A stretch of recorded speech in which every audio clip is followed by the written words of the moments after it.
In this example, we're asked to determine if the functions represented in the tables below are linear, and if they are, to give the slope and vertical intercept and then write the equation.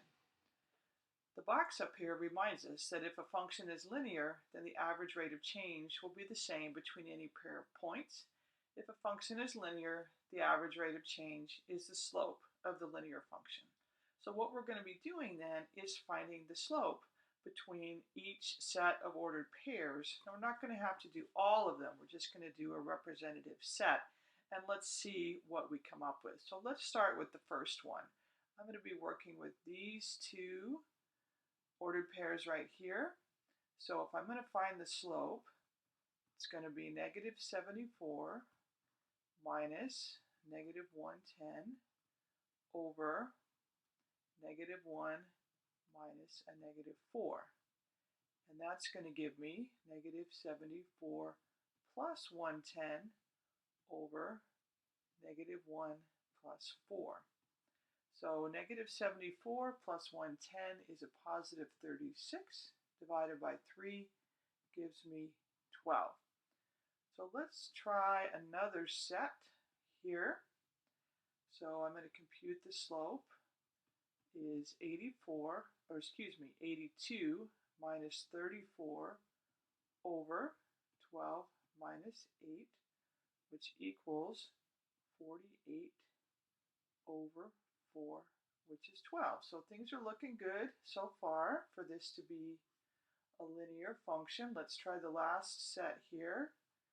So we get 442 minus 214 over 42 minus 23, and that's going to give us 228 over 19, which also reduces to 12. So we know we have a slope of 12. We do have a linear function. Now we're going to use the information that we're given in the table. Let's use the ordered pair 834 and our slope. We need to find the vertical intercept. So we're going to use y equals mx plus b. Substitute the 34 equals the slope 12 times 8 plus b. So 34 equals 96 plus b. Subtract 96 from both sides. We get negative 62 equals b.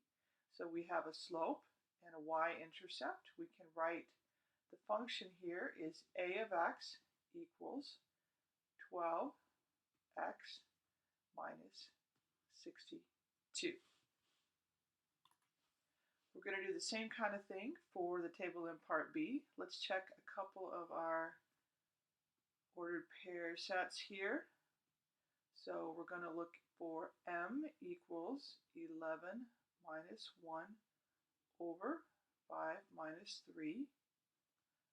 And that gives us 10 over 2 equals 5.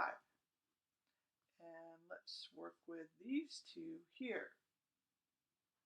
M equals 89 minus 71 over 11 minus 10.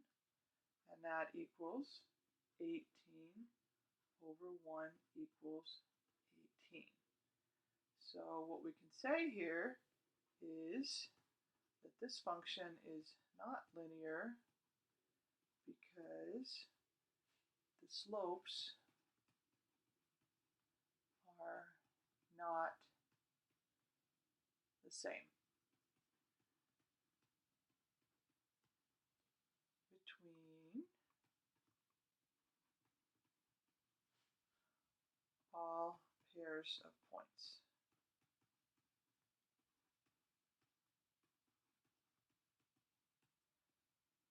So I recommend that you pause the video here, try the last one on your own, and then check your results when you start the video again.